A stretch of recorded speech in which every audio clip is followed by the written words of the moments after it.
Welcome to EDU World Space. In this problem, we have a constant electric field that we're told is equal to 4 times 10 to the 4th volts per meter. Okay? And we have a point charge in that electric field. I'll just put it there for now. And that point charge is 28 nanocoulombs, so 28 times 10 to the negative 9 coulombs. Now, I'm going to choose a coordinate system because we're going to need it later on, and I'm just going to pick the traditional coordinate system here, okay? And now we're asked to calculate the work for different displacements of this charge. So, if you remember, work is equal to the integral of force dot dl, and since we have an electric field here, that force is just replaced by Q times the electric field dotted with dl. Okay?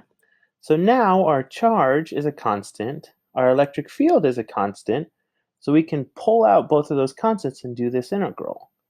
So this is simply equal to, and as well I'm going to plug in what the dot product is equal to. So QE, and then with that dot product we get a cosine of the angle between the electric field and the displacement vector times the integral of dl, which is just the length that that vector moves. So I'm just going to call it L, since we have dl here already. So now, in each case, we just need to calculate this.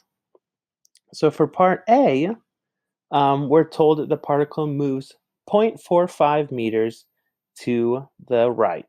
So this would be L vector is equal to 0.45 meters x hat. Okay? So now we can plug this in.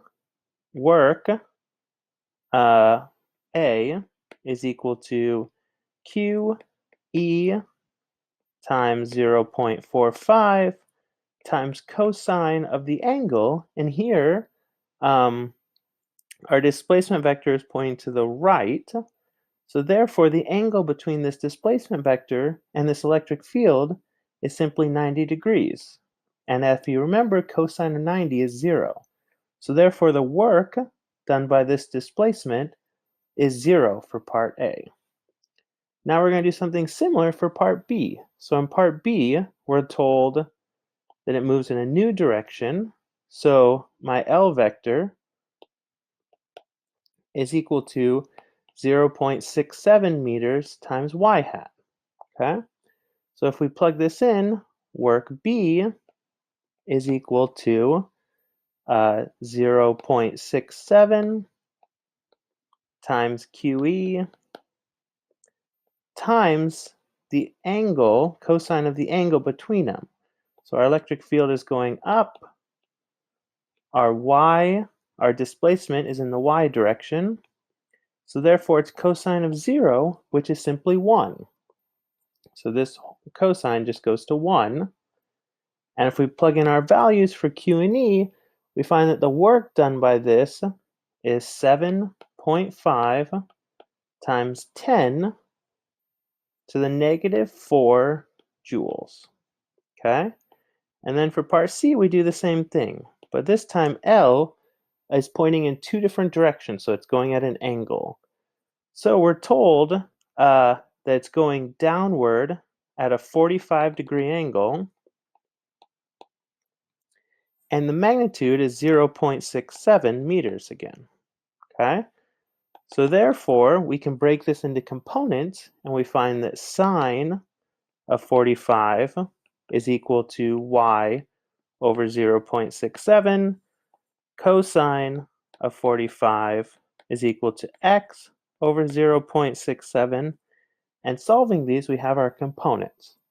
So L is equal to 0.67 cosine of 45 x hat. And now, since it's going downward, we have minus 0.67 sine of 45 y hat. Okay? So now we have to actually do this dot product. So WC, or the work done during this displacement, is actually D dot QEY hat, okay? Which, as you remember, is simply LQE times cosine of the angle, but we have cosine of 45 here, okay? So what we can actually do is we just plug in these values, okay? So we get negative 0.67 times sine of 45, because only this y component will matter here, okay? Because if it's going at an angle, we only care about the component pointing in the direction of the electric field. So this actually works out to be sine times QE, okay? And when you plug in these values, you'll get negative 5.3 times 10 to the negative 4 joules. And that's it. That's your answer for part C.